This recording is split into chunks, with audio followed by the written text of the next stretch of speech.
नमस्कार साथियों। लोकसभा 73 यानी जौनपुर लोकसभा चुनाव पर चर्चा करने के लिए आज मैं आप सबके बीच फिर से एक वीडियो लेकर के आ रहा हूं। इस वीडियो में एक चीज़ मैं स्पष्ट कर देना चाहता हूं कि जो एक त्रिकोणीय मुकाबला यहां पर दिखाया जा रहा है ऐसा कुछ नहीं है अभी के लिए। आगे क्या होगा, चुनाव आएगा, वोटिंग का डेट जिस दिन होगा उस दिन तक क्या होगा मैं नहीं जानता। लेकिन अभी मैं जब लोगों के बीच जा रहा हूँ, घूम रहा हूँ, लोगों से बातचीत कर रहा हूँ, तो उनके रिएक्शन के बाद यह लग रहा है कि यहाँ पर लड़ाई एसपी और बीएसपी की है। बीजेपी यहाँ पर दूर दूर तक नहीं है, क्योंकि ऑनलाइन भी मैंने एक पोल करवाया। उस पोल में यह सामने आया 128 लोगों ने अपने मत दिए।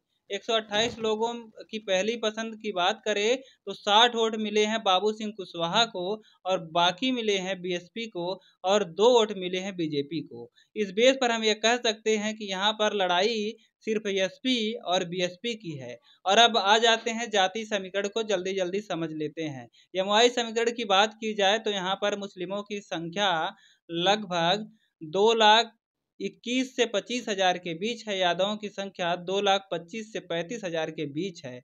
और अगर कुशवाहा और मौर्य के वोटों की संख्या की बात की जाए तो यहाँ लगभग 1.5 लाख वोटर्स मौर्य भी हैं, तो इस बार वो सपा में ऐड होते हैं। इस तरीके से चुनाव जो है वो काफ़ी दिलचस्प होने वाला है, क्योंकि सबसे ज़्यादा वोटर्स हैं यादव। 2,25,000 से 30,000 के बीच यादवों की वोटों की संख्या है। 2,21,000 से 25,000 के बीच मुसलमानों की संख्या है। अगर इनको ऐड किया जाए तो लगभग 5 लाख वोट दोनों को मिला करके होता है। जो एमवाई समीकरण लगातार चर्चा में रहता है कि यादव मुस्लिम भाई भाई।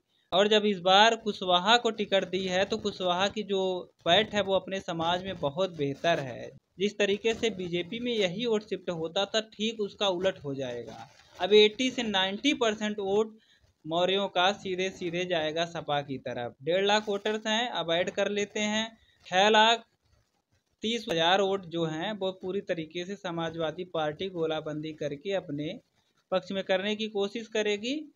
अब इसमें बताऊंगा कि वोट कैसे टूट रहे हैं, कहाँ सपा के वोट कम हो रहे हैं, तो वोटों की बात है। हालांकि जब इसमें आप यह देखेंगे कि वोट कितने पड़ते हैं, वोट लगभग कितने पड़ जाते हैं, लोगों के कितने प्रतिशत वोटिंग होती है यह देखा जाएगा। माना यह जाता है कि 65% कम से कम वोटिंग होगी। अब इसमें जब इसको निकाल लेंगे फिर उस हिसाब से एक जो समीकरण बनाएंगे तो भी सपा अगर जाति समीकरण की बात करें तो सबसे मजबूत स्थिति में है।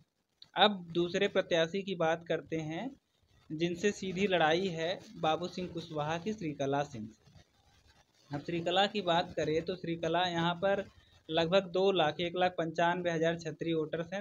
और इस समय माहौल ऐसा है कि क्षत्रिय वोटर्स पूरी तरीके से नाराज हैं।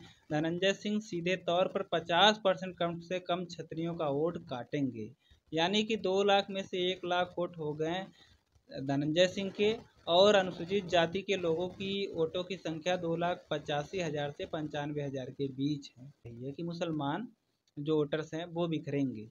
वो धनंजय सिंह की पहली चॉइस है, बाबू सिंह कुशवाहा उसके दूसरे चॉइस हो सकते हैं, क्योंकि मुसलमानों में बड़ी अच्छी पैठ है धनंजय सिंह की। बताया यह जा रहा है कि धनंजय सिंह जो हैं वो सिर्फ मुसलमानों का वोट ही नहीं काटेंगे। अब आ जाते हैं ओबीसी समाज में।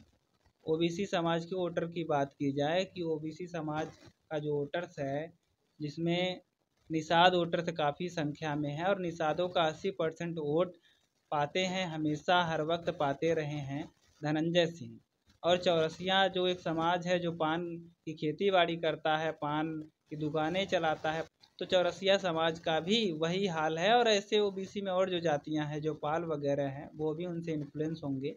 धनंजय सिंह के अच्छे खासे समर्थक हैं हर एक समाज में। उनका जो बेस वोट है 70 से 80 हज़ार के बीच, वह भी इसमें ऐड होगा। और इस बार तो सहानुभूति की लहर चल रही है जो धनंजय सिंह के लिए है, जो लोगों की नज़र में एक सवाल बना लगातार कि जो सरकार है, सरकार ने बदले की कार्रवाई की और धनंजय सिंह को जेल में डाल दिया। तो धनंजय सिंह उससे भी मजबूत हुए हैं, लोगों का स्नेह मिल रहा है, लोगों की सहानुभूति उनके साथ है, तो इसलिए धनंजय सिंह के जो वोट हैं वो इस तरीके से है। अब देखिए कि बीजेपी कमज़ोर किस तरीके से हो रही। पिछली बार एसपी बीएसपी साथ लड़े थे तो श्याम सिंह यादव ने भारी मतों से यहाँ पर जीत हासिल की थी।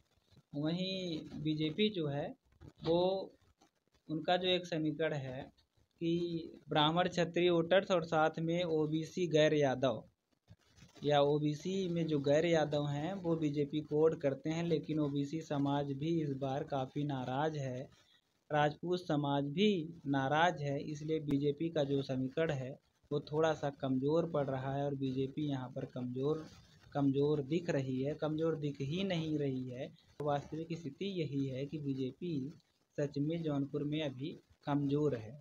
अब बीजेपी मजबूत कितना हो पाएगी यह तो समय बताएगा। अभी वोटिंग होने में काफ़ी दिन बचे हैं, ऐसे में अभी रैली होनी है। जो सबसे बड़े बीजेपी के स्टार प्रचारक हैं प्रधानमंत्री मोदी और मुख्यमंत्री योगी आदित्यनाथ की। कहा जाता है कि मोदी मैजिक जो है वो हमेशा चलता है। लोग बार बार इसको मना करते हैं कि मोदी मैजिक चलता नहीं तो क्या होगा, लेकिन जब जौनपुर में आते हैं तो चुनावी फिजा जो है वो बदल जाती है। चुनावी समीकरण पूरे नेस्तनाबूत हो जाते हैं, पूरी तरीके से खत्म हो जाते हैं।